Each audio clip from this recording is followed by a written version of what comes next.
So basically the reason I come down here every so often is I try to spread information about psychopathy. And I think it has an overarching impact on why people are down here camping out and why the financial industry and the government really doesn't care about the people anymore. These people, they're about 1 to 5% of the population, and they have no concept of empathy, remorse, guilt, conscience. They're not biologically capable of it.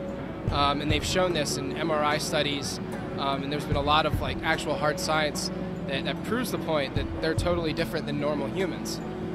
There's also been a lot of research done by this one guy, Andrew Lobachevsky in Poland, who shows how they are able to infect and co-opt large groups of people, governments, and religious institutions. That's why I brought this book, because he talks all about it, and he shows scientifically how it happens each step of the way. And I feel that these people in the financial industries especially, they're able to rape and pillage resources from the people without having any concept of how it affects others, because they can't conceptualize that. It's just not within their range of capabilities. And when we see institutions like the Catholic Church and how they handle pedophilia, for example, it's another instance of that type of conscienceless, remorseless being infecting and taking over a large group and effectively, distorting what the original purpose of the institution was supposed to be.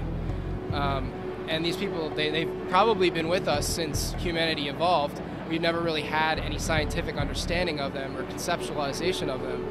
And it's probably where our ideas of vampires come from. There's a word for vampire in every single language on Earth, and people have a very strong archetypal identification with it. And I think that's one of the reasons we've been aware that these people exist. I mean, most people in their lives have probably met one or two, the people that just seem manipulative, cunning, ruthless, and just able to control the people around them. And sometimes, they put up this image like they're a really good leader or that they're very confident. It's because they have no ability to even conceive of how their plans can go wrong or how they can impact other people.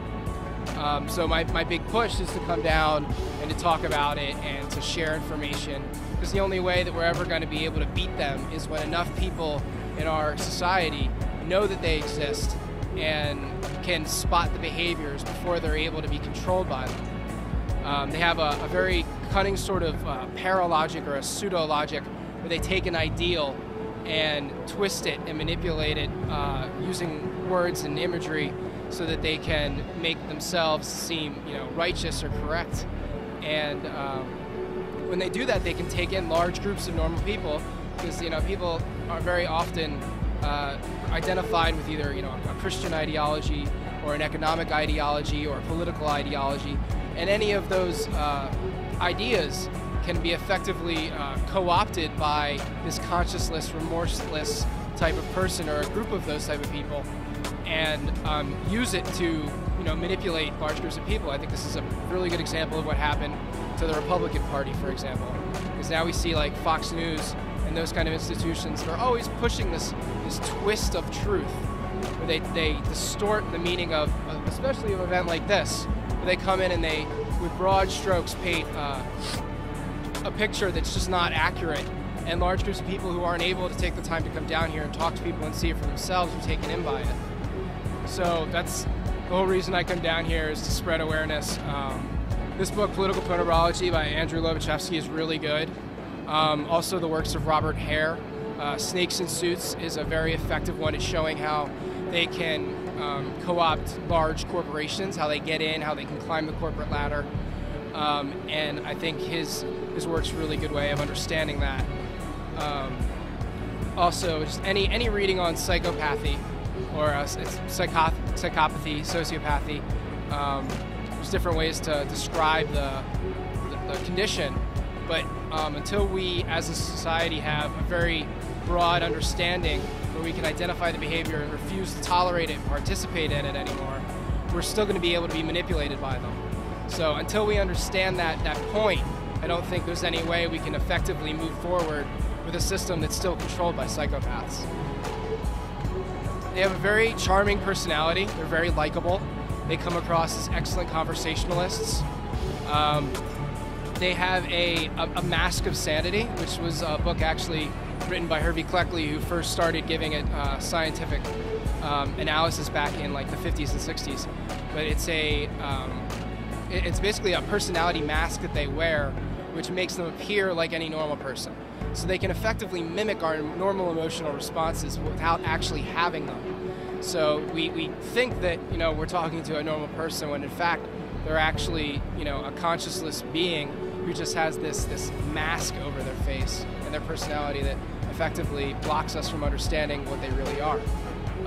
They're very manipulative and cunning. They're natural liars. They have a tendency to, they can actually fool polygraphs because polygraphs are based on a natural human response to lying. We feel anxiety when we lie. Psychopaths do not, because they have this weird thing where they can believe whatever it is that they're saying. They are thrill seekers, so it kind of makes sense with this whole like financial speculation attitude, especially on Wall Street, how they would go in and just you know repackage bad mortgages and sell them to other people and totally flip them and then make huge hordes of money. It kind of makes a sick sort of sense that that's the type of person that would be able to do such a thing and then convince somebody to let them get away with it. So just to have it keep going like this, it seems evident to me at least that they have a huge network with a lot of money involved, and what people that are involved in it that aren't actually psychopaths become like them themselves because they're getting rich, they don't really care.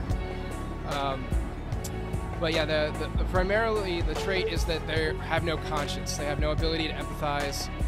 The only emotions that they're really capable of feeling are proto-emotions like frustration, anger, jealousy, and a want or a hunger for whatever it is they desire. That could be sexual gratification. Some of them are just like parasites. They live in their parents' basement their entire lives playing video games because that's all they want to do. There's also a huge variety in psychopathy. Some of them end up serial killers, rapists, and they end up in prison. But a lot of them, the best of them actually, are able to become priests, doctors, politicians. I think George W. Bush was actually a really good example of a psychopath who was installed in power. And if you Google George W. Bush and psychopathy, you'll get tons of hits. So there's a lot of interesting reading that's available on the net, and I highly recommend that everybody familiarize themselves with the condition, because it's only a matter of time before you or somebody you love ends up being affected by them, if not individually and personally, then on the macro social level where they're bleeding our economy dry and you're out of a job and you don't really understand why. It's kind of thick reading, but it's a really good topic and explains how they're able to co-opt ideologies in groups. And Andrew Lorczewski, the author, was a student researching psychiatry in Poland when the Nazis took over in the 30s, 40s, and 50s, and he cataloged what was happening from that perspective. So he noticed that some people were able to see through it and see that it was just like false logic and lies, but a large group of people actually imbibed the ideology and kind of made it their own and became little psychopathic tools themselves. He also explains that this is how Nazi Germany was able to get away with executing millions of people because they can co-opt the whole country, basically, the political structure, and effectively push their ideology to control large groups of people. Do I think that's what's happening in America today? And I think Nazi Germany kind of seems like almost like a trial run. Like they tried it and they kind of failed because they were a little too overt. Today it's much more covert. They have much broader reach with network television and the mainstream media, which seems to be effectively controlled by the military-industrial complex and other financial interests.